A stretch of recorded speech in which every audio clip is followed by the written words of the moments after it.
काल परवापर्यंत आपल्या पराभवाचा ठपका ईव्हीएम ईव्हीएम ईव्हीएम करून ठेवणारे लोक आता ईव्हीएम विसरले. आता त्यांनी नवीन सुरू केलं बिनविरोध बिनविरोध बिनविरोध. आता आले आमचे बिनविरोध. आता या ठिकाणी जर काही उमेदवारांना असं वाटलं की भाजप शिवसेना महायुती अपराजित आहे, यांच्यासोबत आम्हाला लढून फायदा नाही, तर त्यांनी परत घेतला. तर आमचे अविरोध आले. आमचेच थोडी आले, तो कुठला तरी मुस्लिम पक्ष आहे त्याचेही लोक आले, कोणीतरी त्या ठिकाणी एक इंडिपेंडंट आहे तोही या ठिकाणी अविरोध आला. पण यांना लक्षात आलं आहे की आता हारल्यानंतर काहीतरी नवीन आपल्याला या ठिकाणी सांगावं लागेल, म्हणून त्याचं नरेटिव्ह बिल्डिंग हे अविरोधच्या माध्यमातून या ठिकाणी केलं आहे. ठपका ठेवला होता. त्या निवडणूक अधिकाऱ्यालाही क्लीन चिट दिली. गुलाबाची गोष्ट करतोय. त्या ठिकाणी पैसे घेऊन ज्यांना टोकन दिलं त्यांना अर्ज भरू दिले नाहीत. मग आपचे उमेदवार आहेत, जनता दलाचे उमेदवार असतील, आणि मुख्य म्हणजे शिवसेना आणि महाराष्ट्र नवनिर्माण सेनेचे उमेदवार बबन महाडिक ते रांगेत उभे आहेत. आणि त्यांना विधानसभा अध्यक्षांच्या दहशतीमुळे त्यांचा उमेदवारी अर्ज दाखल करून घेतला नाही. निवडणूक आयोगाच्या डोळ्याच्या खाचा झाल्या आहेत का? काय त्यांना डोळे नसून गारगोट्या आहेत त्यांच्या डोळ्यामध्ये? हां, काय गोट्या आहेत नुसत्या? हे जर त्यांना दिसत नसेल ही स्थिती महाराष्ट्रातली, तर निवडणूक आयोग म्हणजे सत्ताधाऱ्यांचा एजंट म्हणून काम करतो आहे. मित्रांनो नमस्कार. मित्रांनो, महाराष्ट्रामध्ये ज्या बिनविरोध निवडणुका होत आहेत त्याचं प्रमुख कारण काय आहे हे मुख्यमंत्र्यांनी सांगितलं. ते म्हणतायत की आमची जी महायुती आहे ती अपराजित आहे आणि त्यामुळं जे विरोधी पक्ष आहे ते घाबरलेल्या अवस्थेमध्ये आहेत आणि त्यामुळे त्यांना माहिती आहे की आपण जरी यांच्यावर विरोधात निवडणुका लढलो तरी आपण जिंकू शकणार नाही, म्हणून ते आपले जे उमेदवारी अर्ज आहेत ते मागे घेत आहेत. आणि हा जो विरोधी पक्ष आहे हा पहिल्यांदा ईव्हीएम म्हणून ओरडत होता आणि आता तो बिनविरोध असं आरोप करत आहे आणि एक प्रकारचं महाराष्ट्रातील जनतेपुढं एक नॅरेटिव्ह सेट करायचा प्रयत्न करत आहे. आणि म्हणून त्यांनी एक प्रकारे मुख्यमंत्र्यांचं म्हणणं आहे की हा जो नॅरेटिव्ह आहे याला लोकांनी फसू नये. परंतु दुसऱ्या बाजूने मात्र जो काही सत्ताधारी पक्ष आहे तो मात्र या महाराष्ट्रामध्ये एक गेल्या 1 वर्षापासून किंवा 1.5 वर्षापासून एक नॅरेटिव्ह पसरवायचा प्रयत्न करत आहे. आणि तो म्हणजे महाराष्ट्राच्या विधानसभेच्या निवडणुकानंतर हा नॅरेटिव्ह त्यांनी सुरू केला आहे की आम्ही जो काही विचार प्रचंड विकास केलेला आहे त्या विकासामुळं संपूर्ण महाराष्ट्राची जनता या आमच्या पाठीमागे आहे. महाराष्ट्रातील ज्या लाडक्या बहिणी आहेत त्या आमच्या पाठीमागे आहेत, जे तरुण आहेत त्या आमच्या पाठीमागे आहेत आणि संपूर्ण महाराष्ट्रामध्ये आम्ही जो प्रचंड विकास केलेला आहे त्याच्यामुळं आम्हाला भरभरून मतं मिळत आहेत. त्यामुळे विरोधक जे आरोप लावत आहेत त्या आरोपामध्ये कुठलाही तथ्य नाही. लोकांनी याच्यावर विश्वास ठेवू नये. आणि म्हणून त्यांनी एक जो नॅरेटिव्ह जो सत्ता पक्ष या ठिकाणी करत आहे तो हा आहे की आम्ही 50% जास्त मतं घेऊन आम्ही निवडून येणार, 2/3 मेजॉरिटी आम्ही घेऊन निवडून येणार. आणि हा जो नॅरेटिव्ह आहे हा संपूर्ण देशामध्ये ते सेट करायचा प्रयत्न करत आहेत आणि त्यामधून लोकांमध्ये एक भावना निर्माण करत आहेत की संपूर्ण देशामध्ये प्रचंड वेगाने विकास सुरू झालेला आहे आणि त्या विकासाचा जो वारू आहे तो चारी बाजूनी इतका उधळलेला आहे की आता लोकांना हे समजत नाहीये की ह्याच्यापेक्षा जास्त विकास आता आम्हाला नको. अशा प्रकारची भावना ही लोकांची झालेली आहे का काय हा प्रश्न या ठिकाणी निर्माण होतो. परंतु या ठिकाणी सर्वात महत्त्वाची किंवा लोकशाहीसाठी जी धोक्याची घंटा आहे ती मात्र वाजलेली आहे. आणि मागच्या वर्षभरामध्ये तुम्ही पाहिलं असेल की जो आरोप आहे तो वोट चोरीचा आरोप होता. वोटर लिस्टमध्ये जो काही बोगस मतं आहेत त्यांचा आरोप होता. आणि त्यानंतर आता हे एक नवीन पॅटर्न हा महाराष्ट्रामध्ये त्यांनी सुरू केला आहे आणि तो आहे बिनविरोध निवडणुकांचा पॅटर्न. तुम्ही जर बघितलं असेल याची जी सुरुवात आहे स्थानिक स्वराज्य संस्थांच्या निवडणुकामध्ये बिनविरोध आणायची ही नगर परिषद आणि नगरपालिका ह्याच्यामधून सुरुवात झाली आणि त्या ठिकाणी 100 ते 150 नगराध्यक्ष आणि नगर परिषद सेवक हे त्या ठिकाणी बिनविरोध निवडून आणले गेले. आणि त्याच्यामध्ये जे बिनविरोध निवडून आलेले आहेत त्याच्यामध्ये मंत्र्यांचे नातेवाईक, मंत्र्यांच्या बायका, मंत्र्यांच्या घरचे लोक किंवा जे आमदार खासदार आहेत त्यांच्या घरचे लोक हेच जास्त करून बिनविरोध निवडून आलेले आहेत. सर्वात महत्त्वाची गोष्ट ही आपण समजावून घेतली पाहिजे की बिनविरोध हे कोणीही निवडून आणू शकत नाहीत. बिनविरोध निवडणूक ही केली जाते. बिनविरोध कोणीही निवडून येऊ शकत नाही. बिनविरोध निवडणूक ही केली जाते. याचा अर्थ त्या ठिकाणी एक प्रकारचा साम दाम दंड भेद वापरून त्या निवडणुका ह्या बिनविरोध केल्या जातात. हे पहिल्यांदा लोकांनी समजावून घेतलं पाहिजे. आणि ह्या ज्या 29 ज्या महानगरपालिकांच्या आता निवडणुका ह्या सुरुवात झालेल्या आहे, त्याच्यामध्ये जवळजवळ 10 महानगरपालिकांमध्ये 68 टोटल 68 म्हणजे 10 महानगरपालिकांमध्ये 68 जे नगरसेवक आहेत ते बिनविरोध निवडून आलेले आहेत. आणि त्याच्यामध्ये जे BJPचे आहेत हे 43 नगरसेवक निवडून आलेले आहेत. जे शिंदे सेना आहे त्यांचे 19 नगरसेवक निवडून आलेले आहेत. जे राष्ट्रवादी अजित पवारांचे आहेत त्यांचे 2 नगरसेवक निवडून आलेले आहेत. आणि त्याच्यामध्ये 2 अपक्ष आहेत आणि एक जो आहे तो मुस्लिम पार्टी आहे त्यांचा निवडून आलेला आहे. आता ह्याच्यामध्ये पुन्हा एक नॅरेटिव्ह सत्ताधारी पक्षांनीच सेट केला का काय असं विरोधकांचा सुद्धा त्याच्यावर आक्षेप आहे. कारण विरोधकांचं म्हणणं आहे की ज्याप्रमाणे EVMवर ज्यावेळेस आरोप लावला जातो त्यावेळेस एक गोष्ट सांगितली जाते की ज्या ठिकाणी तुमचे लोक तुम्ही निवडून येता त्यावेळेस तुम्ही गप्प बसता, मग आता आम्ही निवडून आलो तर मग तुम्ही का ओरडता. त्याच प्रकारची परिस्थिती आता या ठिकाणी झालेली आहे. बिनविरोध आमचेच कुठं आलेत तर त्या ठिकाणी अपक्ष सुद्धा आलेत. एक मुस्लिम पार्टीचा सुद्धा आलेला आहे. मग तो कसा आला. आता अशा प्रकारचा तर्क हा लोकांना दिला जात आहे आणि एक प्रकारचा नॅरेटिव्ह हा सेट करण्याचा प्रयत्न या ठिकाणी सत्ताधारी पक्षांनी केलेला आहे.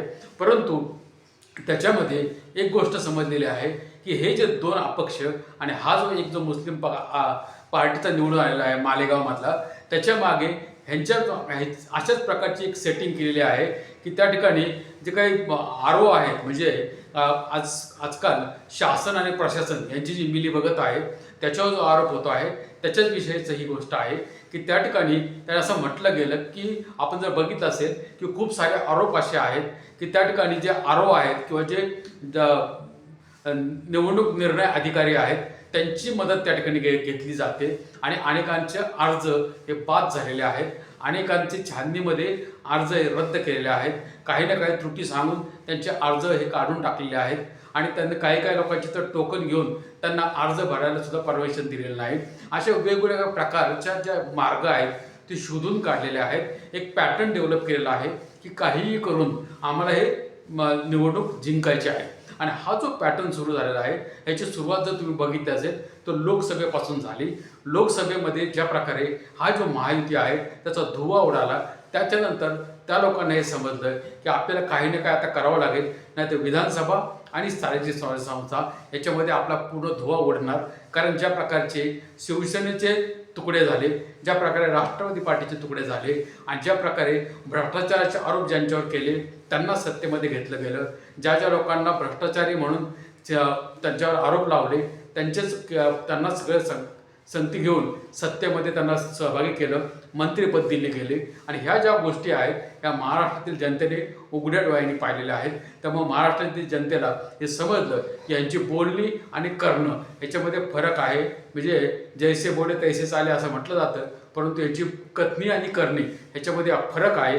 हे ज्यावेळेस लोकांनी ओळखलं त्यावेळेस त्यांना हे समजलं की निश्चितपणाने आपला धुव्वा उडणार. आणि म्हणून त्या ठिकाणी विधानसभेच्या पासून ही सुरुवात झालेली आहे. आणि हरियाणाचा जो पॅटर्न त्यांनी राबवला होता तो या ठिकाणी राबवला गेला आणि नवीन जे 30-40 लाख मतदार त्या ठिकाणी मतदार याद्यामध्ये सुरू झाले. त्याच्यानंतर EVM आणि मतदार याद्या या दोन्हींच्या मदतीने या ठिकाणी राहुल गांधींनी तो पूर्ण पुराव्यानिशी हे सिद्ध केलेलं आहे की EVM आणि वोटर लिस्ट ह्याच्यामध्ये घोळ करून ह्या निवडणुका जिंकल्या जात आहेत. मग ते केंद्रातले असेल, राज्यातले असेल, सर्व ठिकाणी हाच खेळ चालू आहे. आणि आता या स्थानिक स्वराज्य संस्थांच्या निवडणुकामध्ये अशा प्रकारे बिनविरोध निवडणुका करून एक प्रकारे जो लोकांचा जो अधिकार आहे, मतांचा अधिकार, त्याच्यावर आता दरोडा घालायचा प्रयत्न सुरू झालेला आहे. आणि हे जे केलेलं आहे हे भविष्यासाठी अत्यंत घातक आहे. आणि विशेष प्रकारे जे तरुण आहेत आपल्या राज्यातले त्यांच्यावर मात्र एक प्रकारे अन्याय झालेला आहे. कारण जे पहिले जे JNG आपण ज्याला म्हणतो किंवा फर्स्ट टाइम वोटर्स तुम्ही बघितलं असेल, पहलगाम ज्यावेळेस अटक झाला त्यावेळेस आपल्या देशाच्या पंतप्रधानांनी एक आव्हान केलं होतं की जे लोक पहिल्या वेळेस मतदान करतायत त्यांना आव्हान केलं होतं की तुमचे जे काय पहिले मतदान आहे ते देशाच्या जवान जे पहलगाममध्ये शहीद झाले त्या शहीदांच्या नावाने तुमचं पहिलं मत मिळेल का? मग या ठिकाणी महाराष्ट्रामध्ये सुद्धा अशाच प्रकारे ही जे तरुण आहेत त्यांना एक संधी होती की आम्हाला आमचं मत ज्याला पाहिजे त्याला द्यायचं आहे, परंतु त्यांची ही संधी ही हिरावून घेतलेली आहे आणि आता पुढचे 5 वर्ष त्यांना मतदान करायला मिळणार नाही. त्याचबरोबर जे दुसरे जे नागरिक आहेत म्हणजे 68 मतदारसंघांमध्ये तिथले जे नागरिक आहेत त्यांना सुद्धा मतदान करण्यापासून वंचित ठेवण्यात आलेलं आहे.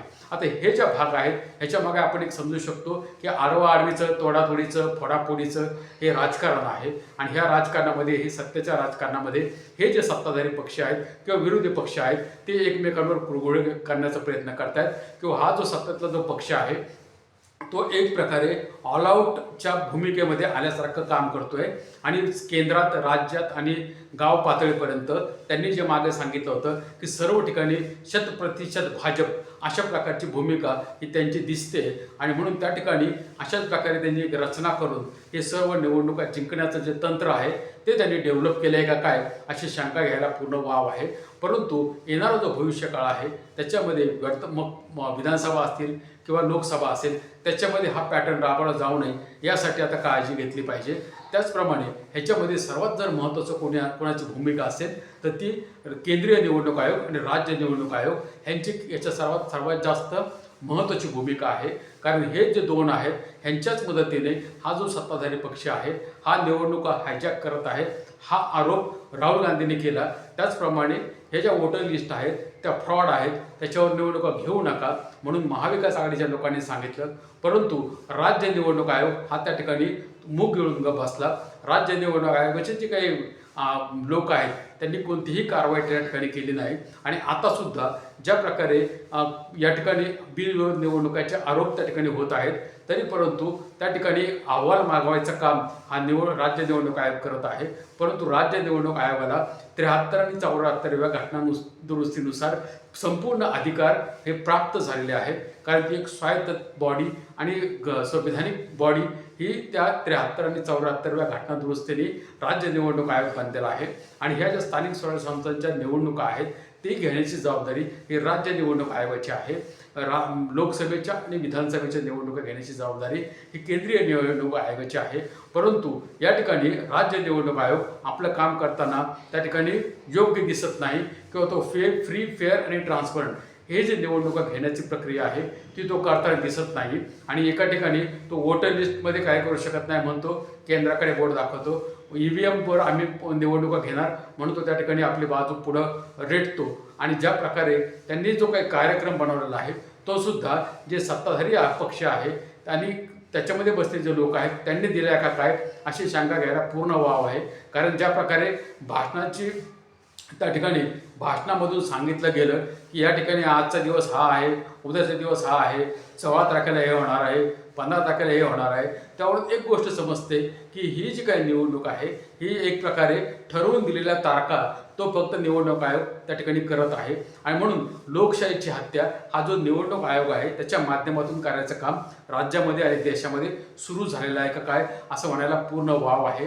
आणि निश्चितपणाने आता लोकांनी हे समजलं पाहिजे की हा जो निवडणूक आयोग आहे तो जर योग्य प्रकारे काम करणार नसेल तर निश्चितपणाने आपला जो मतांचा अधिकार आहे तो मतांचा अधिकार धोक्यात आलेला आहे. आणि हे जे राजकीय पक्ष आहेत जे या ठिकाणी एका ठिकाणी म्हणतात महायुतीचे लोक निवडून आले आणि तुम्ही जर बघितलं असेल तर एकाचं तोंड इकडे, एकाचं तोंड तिकडं, इकडे एका ठिकाणी युती केली, एक तिकडं दुसरीकडे युती केली आणि 2014 पर्यंत ज्यांच्यावर हजारो कोटीचे आरोप केले तेच आता त्यांच्यावर आरोप करतायत की त्यांनी शेकडो कोटी खाल्ले पिंपरी चिंचवडमध्ये, पुण्यामध्ये. आता त्यांचे आरोप, एकमेकांचे आरोप हे ते करतायत आणि एकमेकांच्या विरोधामध्ये निवडणुका लढवत आहेत आणि सत्तेमध्ये मात्र राज्याचे एकत्र आहेत. आता लोकांनी याच्यावर किती विश्वास ठेवायचा हे लोकांनी समजलं पाहिजे आणि म्हणून निश्चितपणाने राज्याचं जे काही हे आहे जे राजकारण आहे त्याचं गुन्हेगारीकरण एका बाजूने सुरू आहे, दुसऱ्या बाजूने हे लोकांना फक्त मूर्ख समाजाचं आणि मूर्ख बनवण्याचं राजकारण सुद्धा राज्यामध्ये सुरू आहे. आणि म्हणून आता लोकांनी हे समजलं पाहिजे की आपण काय केलं पाहिजे आणि आपला जो अधिकार आहे, आपली जी लोकशाही आहे आणि हे जे पूर्ण जे काही संविधानिक प्रक्रिया आहे ती कशी योग्य प्रकारे होईल यासाठी जोपर्यंत लोक ह्याच्यामध्ये हस्तक्षेप करणार नाहीत तोपर्यंत त्याच्यामध्ये कुठलाही बदल होणार नाही आणि ही जी परिस्थिती आहे ही दिवसेंदिवस वाईट होत जाईल आणि जे तरुण आहेत त्या तरुणांना मात्र मतदानावर पासून एक प्रकारे वेगळं केलेलं आहे आणि लोकांना सुद्धा जो नोटाचा पर्याय त्या ठिकाणी हवा आहे किंवा ते जो तुम्ही जर बघितलं ते EVM मध्ये त्या ठिकाणी म्हणजे नोटाचा एक पर्याय दिला असतो की त्याच्यामध्ये कोणालाही आम्हाला जर मतदान करायचं नसेल तर तुम्ही ते नोटाचं बटन दाबू शकता आणि त्या ठिकाणी तुम्ही तुमचा जो काही निषेध आहे तो तुम्ही करू शकता. परंतु हा जो नोटाचा जे पर्याय आहे तो सुद्धा त्या ठिकाणी असून सुद्धा अशा प्रकारे वन साइडेड त्या ठिकाणी एक प्रकारे ज्याला आपण म्हणूया की घोषित केलेलं आहे किंवा त्या ठिकाणी निवडणूक आयोगाने जरी ते निकाल राखून ठेवलेले असतील तरी परंतु तो जो निकाल आहे तो कशा प्रकारे लागेल हे आपल्याला माहिती आहे. त्यामुळं नोटाचा पर्याय असताना सुद्धा त्या ठिकाणी बिनविरोध निवडणुका ह्या राज्यामध्ये लादल्या जात आहेत आणि पुढे ते ढकलल्या जात आहेत आणि निश्चितपणाने 16 तारखेला निकाल काय येणार आहे तो आपल्याला माहिती आहे. आता लोकांनी याच्यावर विचार केला पाहिजे आणि लोकांनी याच्यावर आवाज केला पाहिजे, प्रश्न विचारले पाहिजेत. तुम्हाला काय वाटतं तुम्ही या विषयावर तुमची जे मतं आहेत तुम्ही या विषयावर कमेंट करून सांगू शकता. जर व्हिडिओ आवडला तर व्हिडिओला लाईक करा, शेअर करा, कमेंट करा. भेटूया आपण दुसऱ्या विषयासह दुसऱ्या व्हिडिओमध्ये. तोपर्यंत धन्यवाद.